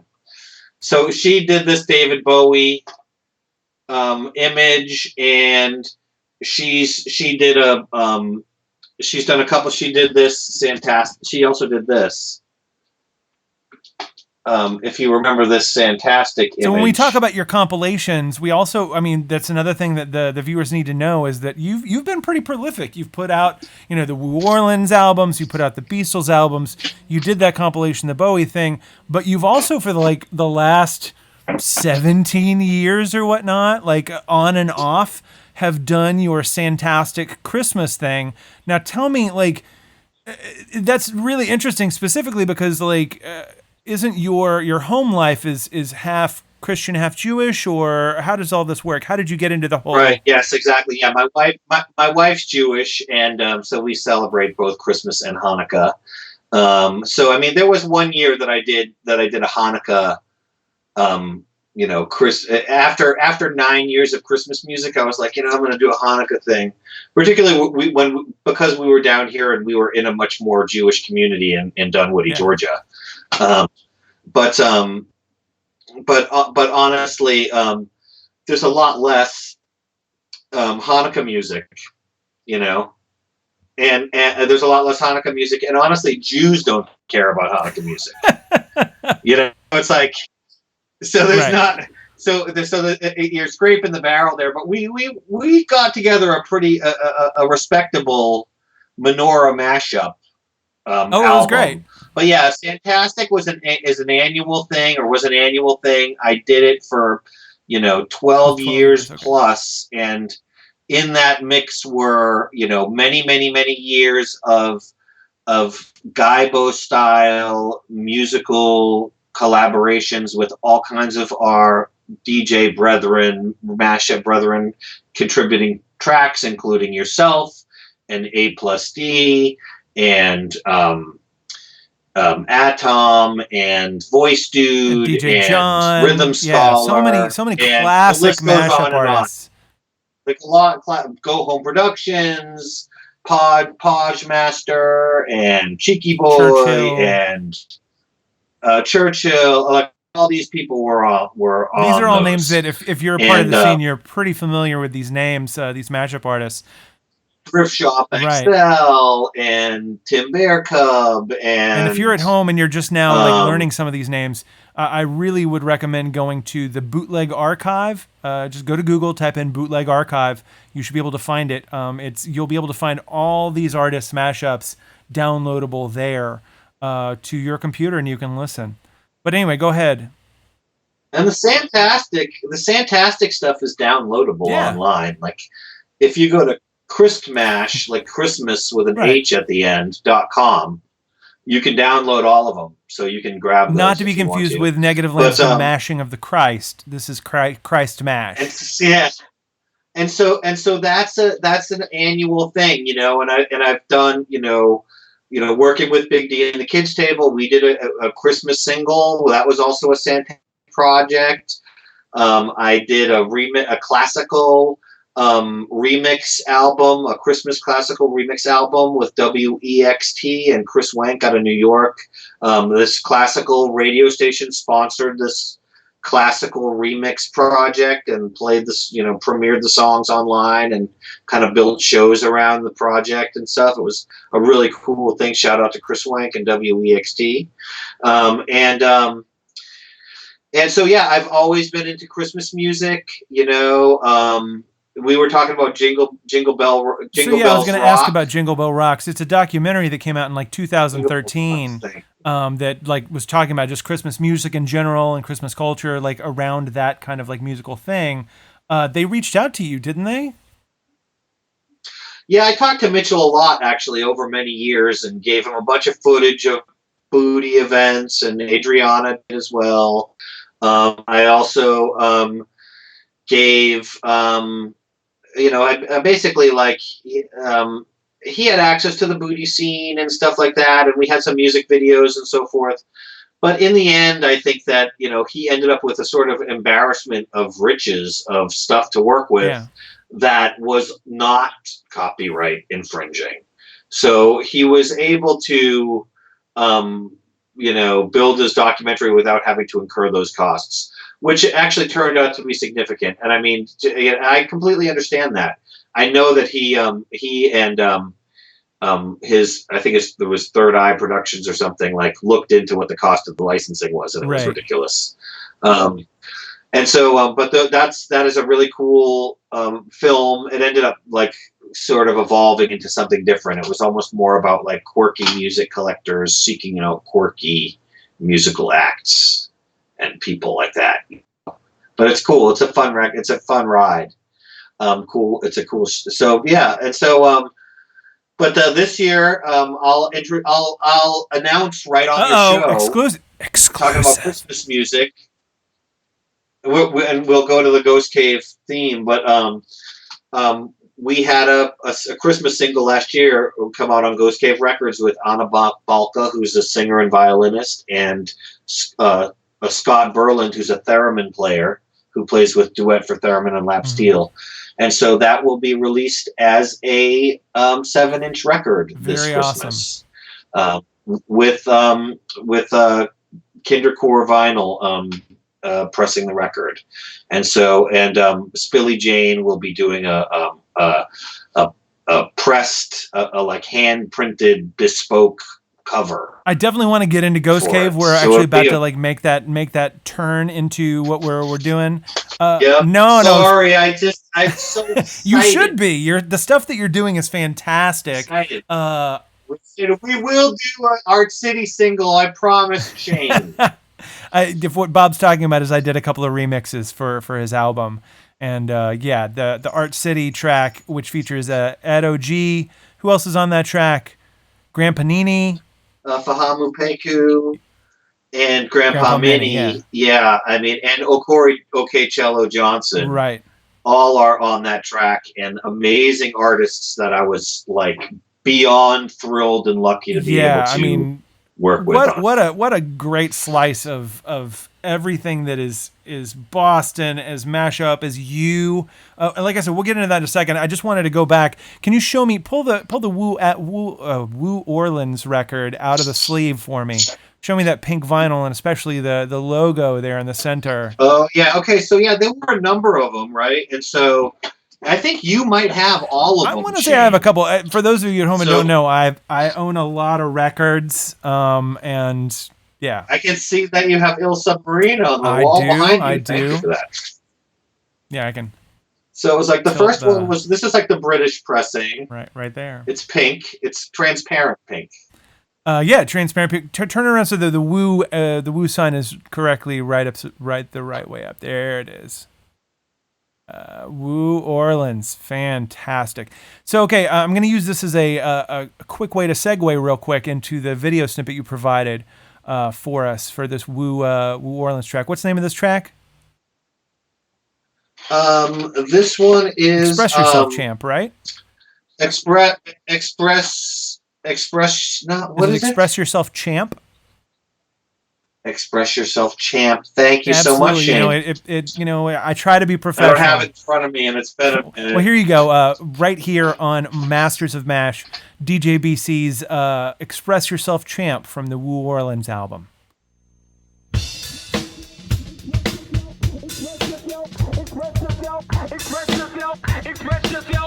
Put your back in it. Put your back in it. Nah. Put your back in it. Put your back in it. Nah. Put your. Godzilla bankroll, stones from Leon. Yo, I ain't got it all. That means I'm barely home. Trailblazers, stay ballin' with vengeance. My odds is crafty. Darts while y'all stuck on Laffy Taffy, wondering how did y'all niggas get past me? I've been doing this before. Now it's drops and nasty. My wallows, I bit 'em up. Them bricks, I split 'em up. My raps, I bit 'em up. For that, now stick 'em up. 10-4, good buddy. Tone got his money up. Worth millions, still bag your bitch. Looking for me, what? Y'all staring at the angel with death. Liar, pants on fire. You burning up like David Koresh. This is architect music. Verbal street opera. Papa tech man. Flowing got the projects. Booming indeed. I ran through the tunnel. Terrorized speed. That's when I was still in the jungle. Slinging that D.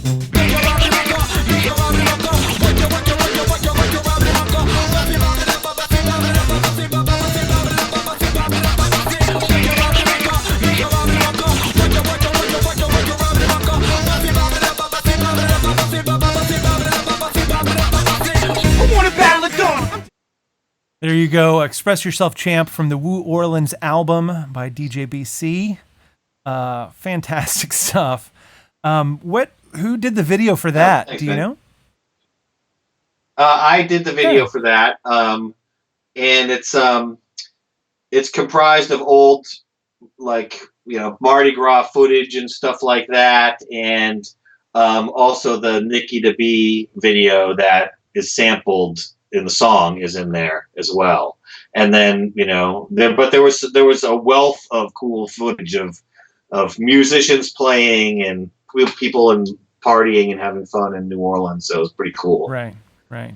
Now that being said, let's move out of your mashup stuff, because there's the thing is, like, for a long while, like, the frustration of trying to, like, do all the booty stuff and all of the mashup stuff. It's like at one point you retired. You actually, like, came out and said, I'm retiring from being a mashup DJ. You embraced, and this is something that people probably need to know about you. You embraced a Ghostbusters lifestyle. Tell me about making that change. So I embraced the Ghostbusters lifestyle. That is so funny that Yeah, you put it that way. No, I got into, like, sort of cosplay scene, and I became an Atlanta Ghostbuster. It wasn't. I stopped being a mashup DJ. Really, it was because we did make a go at Booty Atlanta. Right. That was the one you didn't mention. Booty ATL. You're right. We skipped way ahead. Let's go back just real quick. So we should talk about Booty ATL for a minute. Like, so Booty ATL was like my attempt to make booty happen down here in Atlanta, but of course I was now an old dude. Yeah. I was not hanging out. Because you moved from Boston to Atlanta. To the scene. I moved from Boston to Atlanta, exactly. And so I tried to get it going down here, and I had some, Jabulani DJ when he came down. You came out and spun with me a number of times. Because you were close enough to me. We had Super Prom. It was like we gradually built a team, over time of people who were like, and it would have worked, but Atlanta is a unique quantity in terms of nightlife, in terms of it's just there. Everything is so spread out that really people are only going to the club that is in their neighborhood, and you have to sort of be in the cool neighborhood where there's a couple of clubs to get that crowd in, So I basically, I feel like we were almost cursed. It was like places were closed down, we were at different, I was in 10 different clubs. I was in one club where they asked me not to play music that would attract black patrons, and so I left. And I was in another club which one is that? That was Halo, an amazing club, really fun club. This cool guy named Mike booked us to play there, but it was really hard to draw people in. And then he ended up leaving his manager, and going into another line of work. But the place, the bar got bought by another. So it was like I was chasing the dream in Atlanta for like a couple of years. After like 10 clubs, I was like, you know what? Maybe this isn't what I need to do. Maybe I want to just like make records, like go stay at home rather than being out at a club until 4:00 in the morning. Make records when I want to, go to bed at a normal time, put my children to bed on Saturday night, and make records, make my own records and do stuff like that. And so I started sort of pursuing that. Yeah, you have 3 beautiful children, by the way. Thank you. And I've been doing stuff with Big D and the Kids Table. And so pursued that a little bit. Dave and I did put Fluent and Mo on vinyl with Asbestos Record and Matt Flood, who helped us do that. Let me show you this record. Oh, if we're can we do this? We've got some time for sure. Oh, that blue-black split is super dope. It says it right on the label. Split.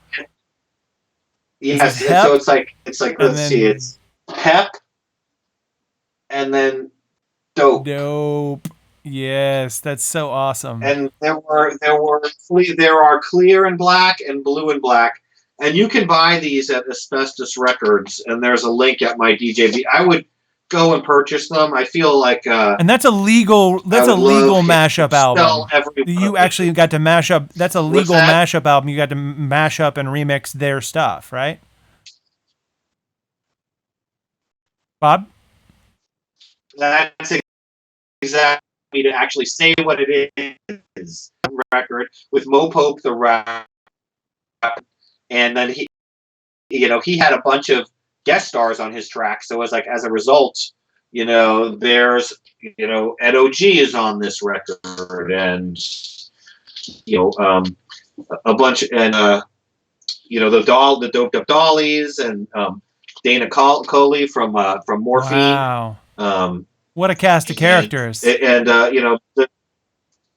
and so Big D and the Kids Table tracks with the Doped Up Dollies, and mixed with Mo Pope. And I have to say, super. You can listen to this on Amazon and stuff too. It's Fluent and Mo. The cover is different if you hear it on Amazon or on iTunes. This is the Yosef. Yep. Sweet. It's on all the things. Streaming services, yeah. But this vinyl is where it's at. Yeah, stick needles in your music for sure. Yeah, so very, very cool to partner with Asbestos Records on this album. They've done a bunch of releases like for the Boss Tones. You also did a music video with them. That was wasn't a Christmas themed, like Big D and the Kids Table music video? Oh yeah, so I did a single with Big D and the Kids Table, which I don't have a copy of it here. It was a CD single that was released on. And of course, I have a copy, and it's somewhere in my stack of CDs over here. Duh, I should have grabbed it. It was actually released by another record label. I think maybe Side One Dummy released it. And no. It was Silver Sprocket Bicycle Club. Okay. Which is like Ari Weinstein's label. And I apologize because Ari's transitioned, and I don't know what their name is.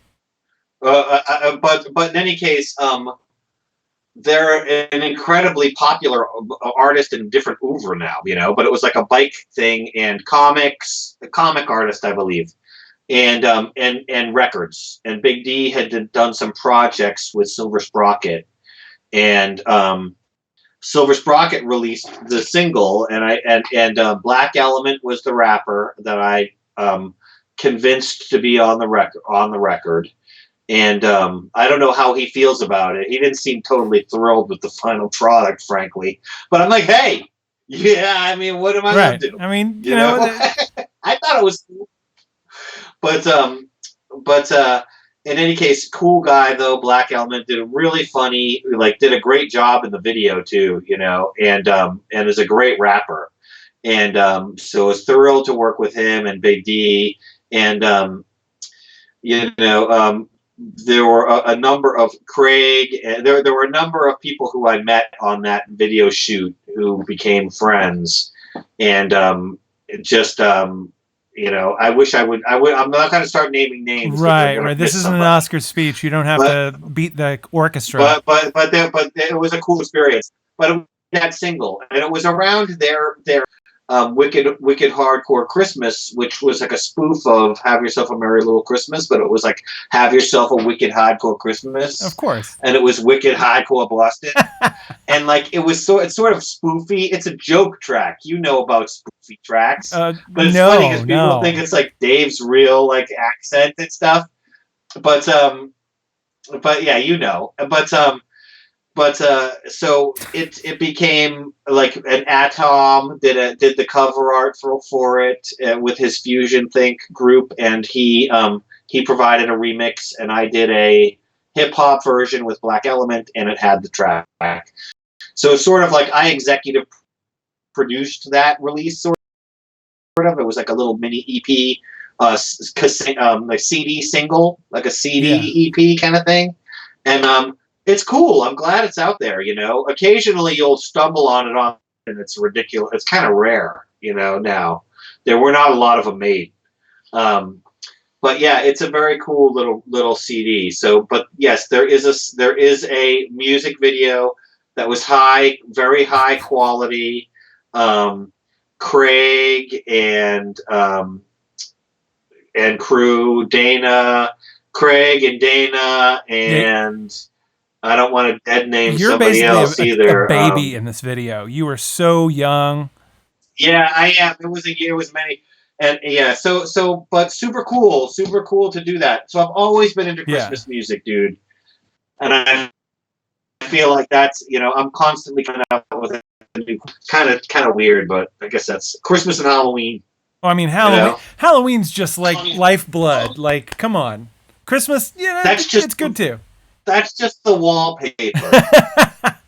So okay, let's get back into it. So because there's a thing is that to really grasp this is that I had come down because just kind of like your story with Linlow, it's like you found out that this guy was in your neighborhood. You had moved from Boston to Atlanta, and you're ostensibly in my neighborhood. You're like 4 hours away, and so at that point, I got my then girlfriend, now wife, to say, hey, let's go to Atlanta and see DJ BC do his booty ATL thing.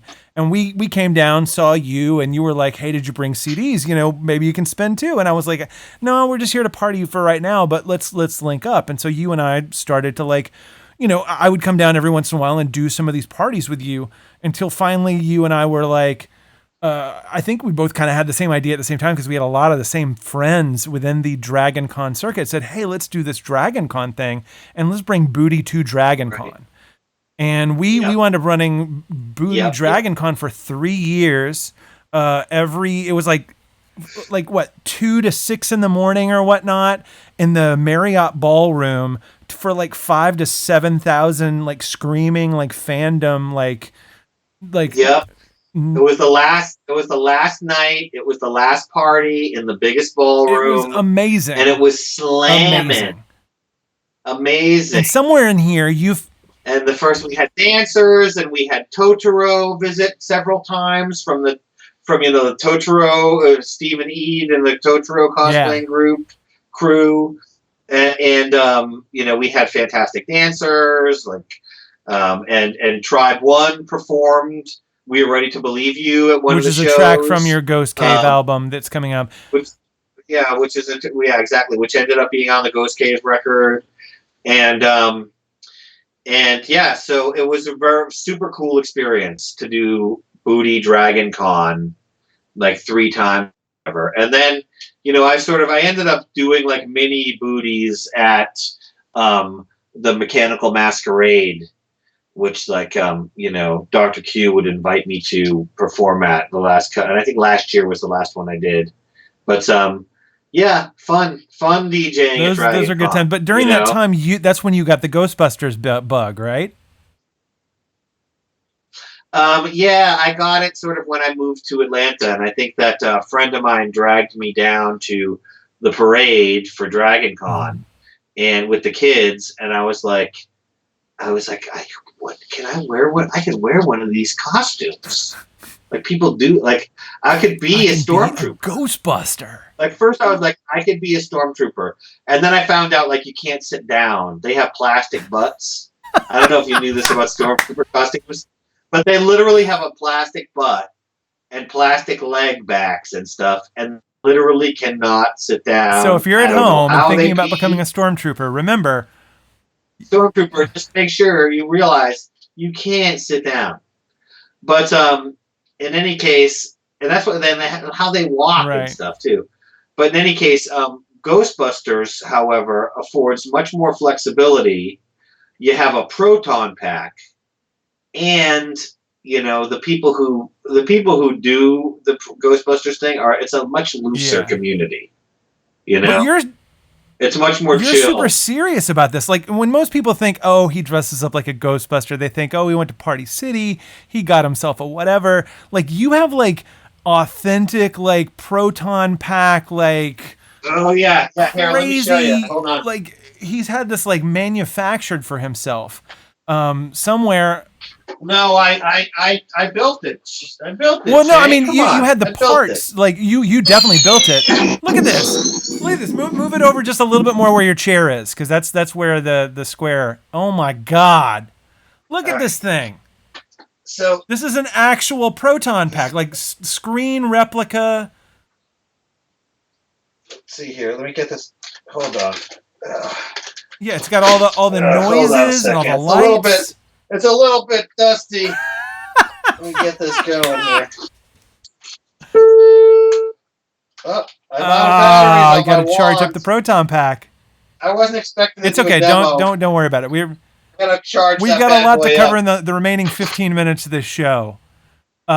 This being said, he also, and it's covered up by the green screen right now, but he also has the head of a demon dog as like a full size replica, like mounted on his wall in his ghost cave, which is beautiful. Hold on. It is gorgeous.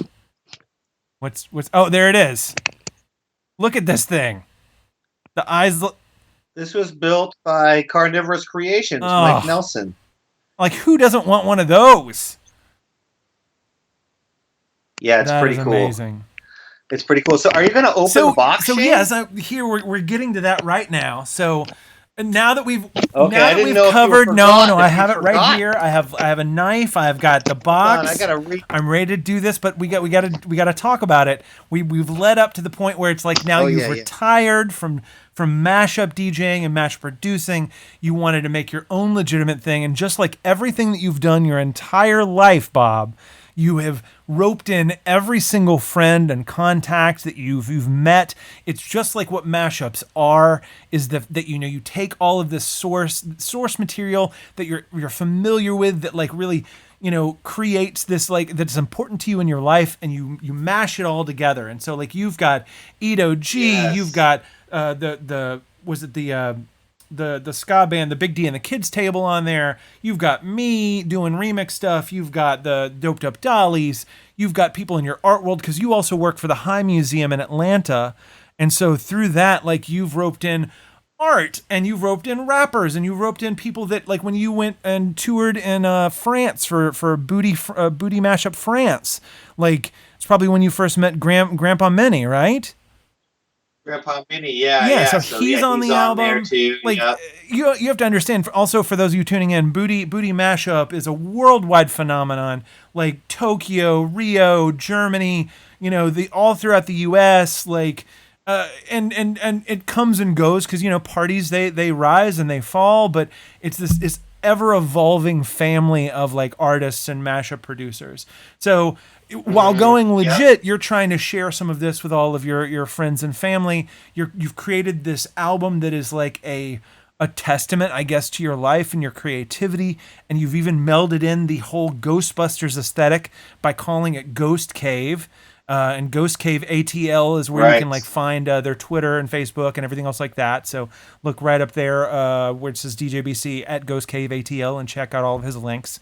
But with his album, one of the ways that he helped make this happen is he kickstarted it. And of course, me being an ardent fan and supporter and friend, I plunked down on this, and I've been saving this to open live on air with everybody, and specifically with you. So let me open this real quick.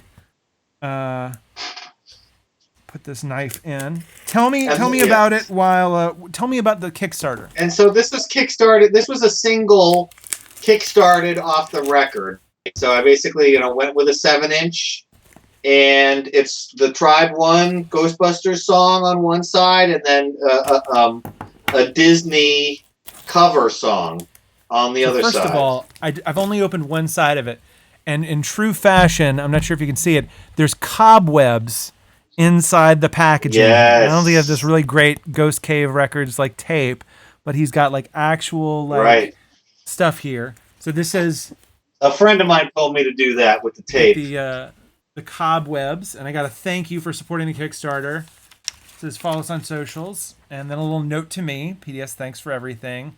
Stay foolish, mortal. BC. We'll break past this. The Ghost Cave T-shirt, which I do believe I saw DJ Trip wearing the other day. And of course, you have on one right there. We have the Ghost Cave single, which I'm going to pull out of here. It's got some Ghost Cave Records stickers. We've got, hold on, pull these stickers out. One that's just like the T-shirt, and one that is a little PKE meter. PKE Ghost meter. Cave. And yeah, right here, signed on the back. Really nice. And then I got the purple variant, Number 80, not bad. which has got the Slimer green on one side and the wallpaper there on the other. This is fantastic. This is the Grim Grinning Ghosts song by Ghost Cave, Right. which you actually licensed with Disney to put out, right?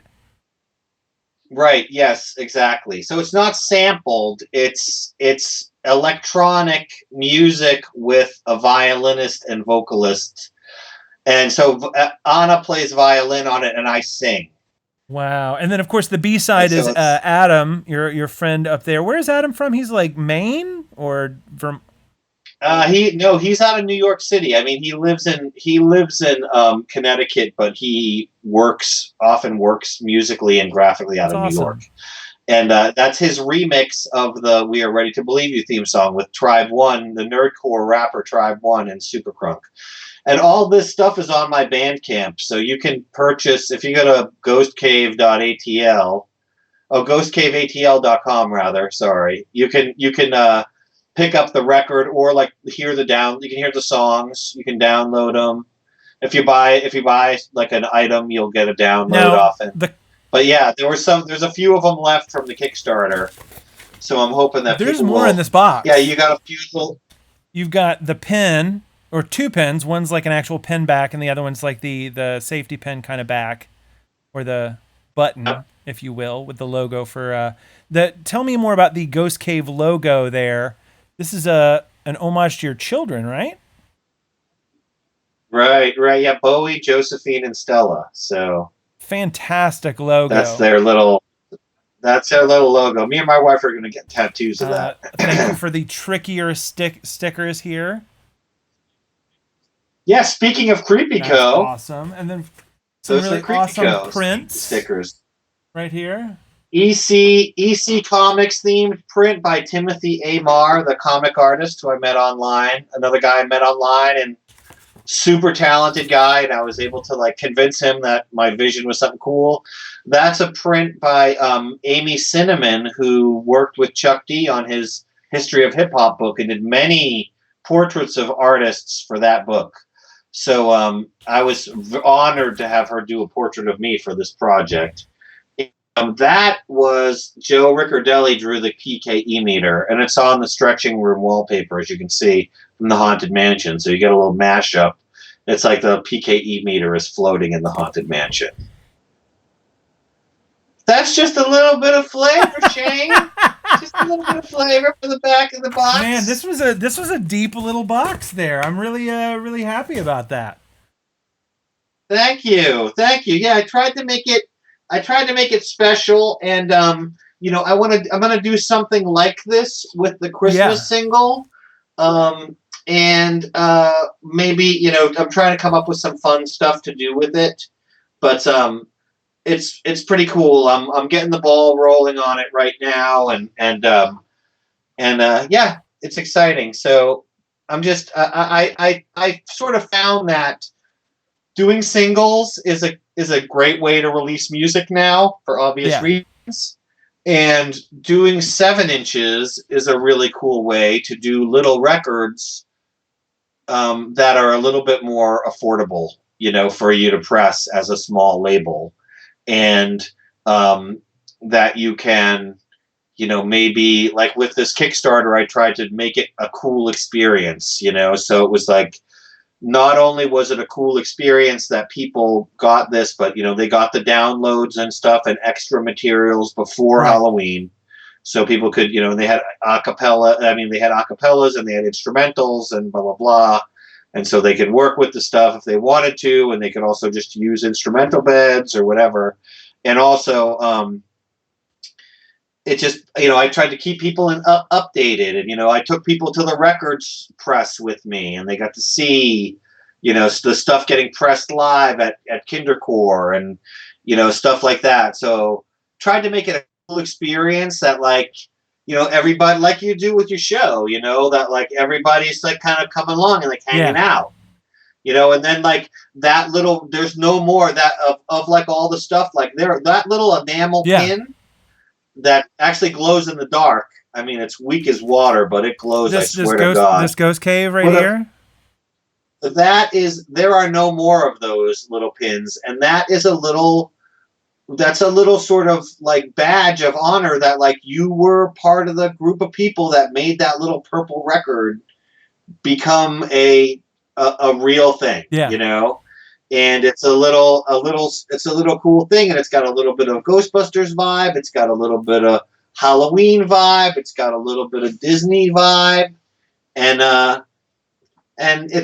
even with the cover, even has a little bit of mashup vibe. Right. You know? I mean, again, you're basically taking everything in your life. It's everything that's great about mashups is that you're and everything's honestly, it's everything that's great about music. I'm just gonna say that outright because look, no music is created in a vacuum. Everything relies on being influenced by somebody else. If you're going to have like a strong culture, whether it be art, like visual art or like music or anything really, you have to have these strong foundational building blocks with which to bring this up. You're inspired, then you create, then you inspire other people. And that's one of the reasons why I wanted to start this show off, Masters of the Mash, with you as a master of the mash, because again, you have been so prolific. You have done so much good work, and even in your work that's not mashup related with this Ghost Cave stuff, and it's still tangentially mashup related. But the key is that you're inspiring other artists. You're showing people that you can do this. That this is not without reach. That you're laying a blueprint for some people who might not otherwise know how to do something like this, and then they're going to follow in your footsteps the same way that you followed in other people's footsteps. You know, the presenters from the 1950s that you loved, like Wolfman Jack or whoever else like that. Like these people inspired you. Now you're inspiring other people, and that's the power of art, and that's where we really need to get back to as far as like a strong like fair use and public domain and the ability to create and profit off of our works without it being this weird monopoly held off on the side. But that's a whole other episode, ladies and gentlemen.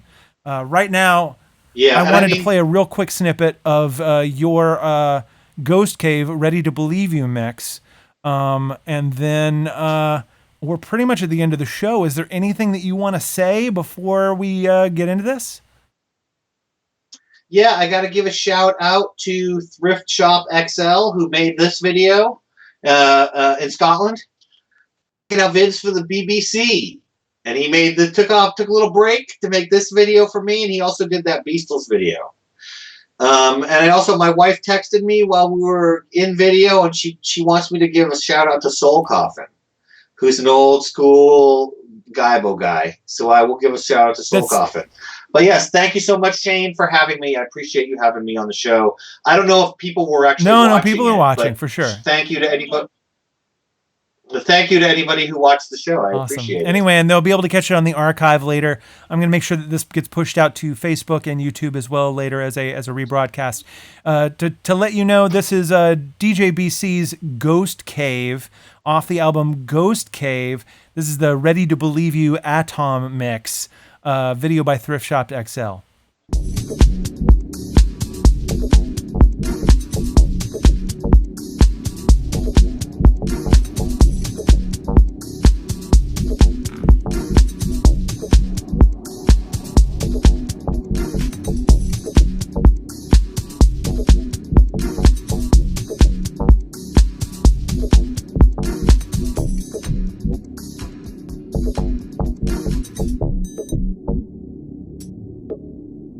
It goes 9876543 No one wants to get slimed by the green goo. Apparition solid or completely see-through. We are ready to believe you. It goes 9876543 Only one crew can do what we do. We'll get it done for a reasonable fee too, cause we are ready to believe you. When there's something strange, a bump in the night that goes unexplained, it's got everybody shook, and you've been through every number in the book until just one remains. Tell me who you're gonna call after you've been through them all. The truth is that there's only one, you're truly one involved. 555-2020 to get her ready whenever remedy sent to your premises and worth every penny. When your bathtub is threatening your kids and there's a portal to a whole other dimension in your pit, no other could come correct on every question on the quiz, cause there's nobody better in the exorcism biz. When